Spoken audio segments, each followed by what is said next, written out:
It was too bad. Hamas didn't really want to make a deal. I think they want to die, and it's very, very bad. Are you done with And it? it got to be to a point where you're going to have to finish the job. They really, they asked for things. Don't forget, we got a lot of hostages out.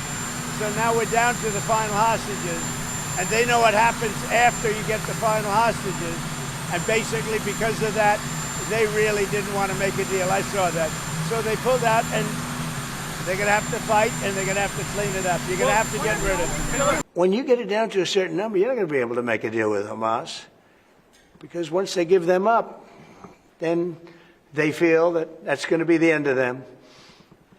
And what I said is exactly true. You know, they had a routine discussion the other day, and all of a sudden they hardened up. They don't want to give them back. And so Israel's going to have to make a decision.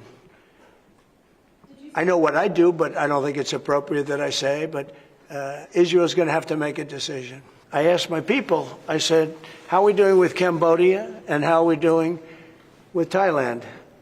And they say they're going to be coming in at some point to talk. I said, well, let's call them right now. So I called the prime ministers of each. And I said, we're not going to make a trade deal unless you settle the war. A lot of people are killed, you know that, in a short period of time. The border, they're fighting pretty like wild. And I spoke to both of the prime ministers, and I think by the time I got off, I think they want to settle now. I know they're meeting today or tomorrow. Well, you know, we gave $60 million 2 weeks ago, and nobody even acknowledged it, for food. And it's terrible. You know, you really at least want to have somebody say thank you. No other country gave anything. We gave $60 million 2 weeks ago for food for Gaza. And nobody acknowledged it. Nobody talks about it. And it makes you feel a little bad when you do that and, you know, you have other countries not giving anything. None of the European countries, by the way, gave. I mean, nobody gave but us. And nobody said, gee, thank you very much. And it would be nice to have at least a thank you. And I took a lot of heat. You know, when I do that, a lot of people aren't happy about that because they say, well, why are we doing it and nobody else? But I think we had a humanitarian reason for doing it. What's going to happen? I don't know. I can tell you that Hamas, as I said would happen, at the end, you know, we've gotten back a lot of hostages, a tremendous number of hostages, most of them. Now we have dead hostages, and the mothers want them back, and we have 20 people approximately, but that are living. But we have a lot of bodies, and the parents want those bodies as much as they would want their child if that child were alive. I met with parents that were, it was so sad. Sir, please get my son back. How is your son doing? Well, he's dead, but they have his body, and it's so important. It's more important. It's almost like more, but it's as important as if the child were living. These people were, I mean, they're devastated. And I said, when you get it down to a certain number, you're not going to be able to make a deal with Hamas. Because once they give them up, then they feel that that's going to be the end of them. And what I said is exactly true. You know, they had a routine discussion the other day, and all of a sudden they hardened up. They don't want to give them back. And so Israel's going to have to make a decision. I know what I do, but I don't think it's appropriate that I say, but Israel's going to have to make a decision. We finally have peace, and it's actually made the situation worse. But we'll see what happens. I think Iran is acting up. I think that we have a lot of people we have Venezuela acting up in a different way. They continue to send people that we rebuff to our border. They continue to send drugs into our country. Venezuela, they've been very nasty, and we can't let that happen. But we have other countries too. We do have, and this is just getting a little off subject, but we have now the safest border we've ever had. And I think in many respects we probably have the most successful, and I say it all the time, every leader, when I went to NATO the other day, every leader said, you have the hottest country in the world. We have the hottest country in the world now. We're taking in hundreds of billions of dollars. We have the highest stock market we've ever had. We have the best numbers we've ever had.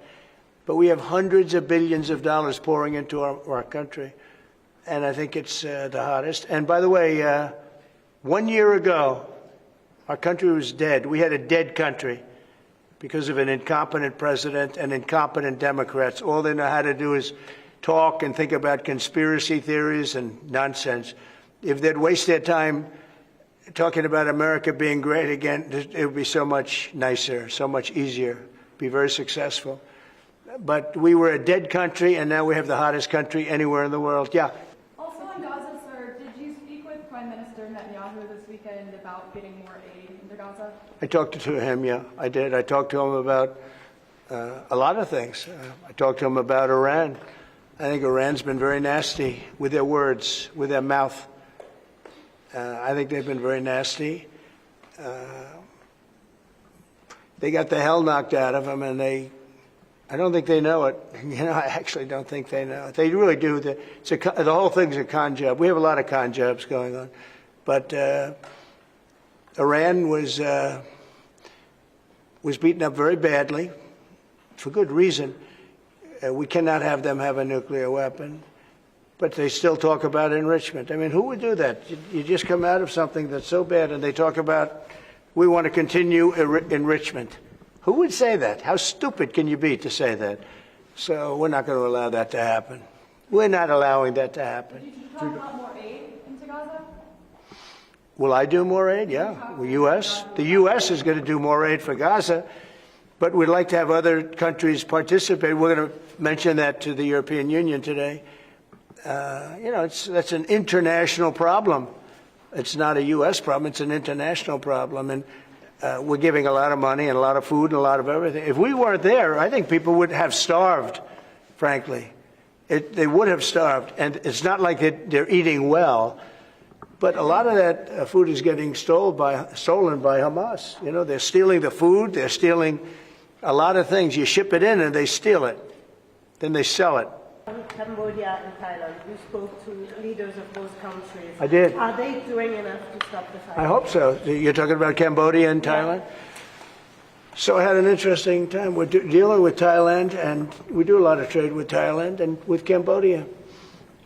And yet, I'm reading that they're killing each other. They're fighting. They're in a war.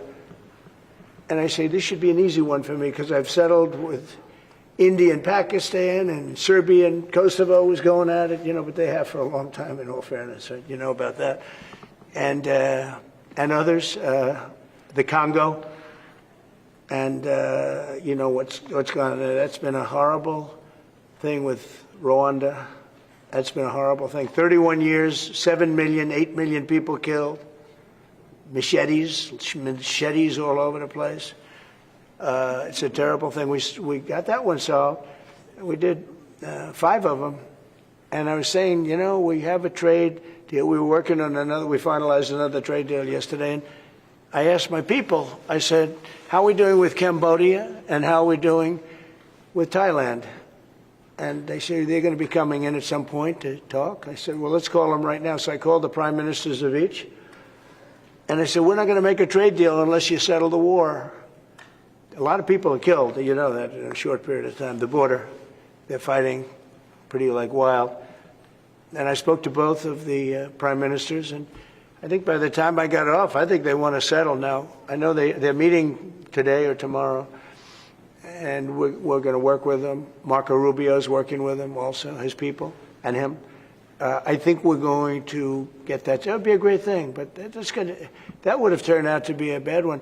And I will tell you, India and Pakistan, they were really getting ready to go at it.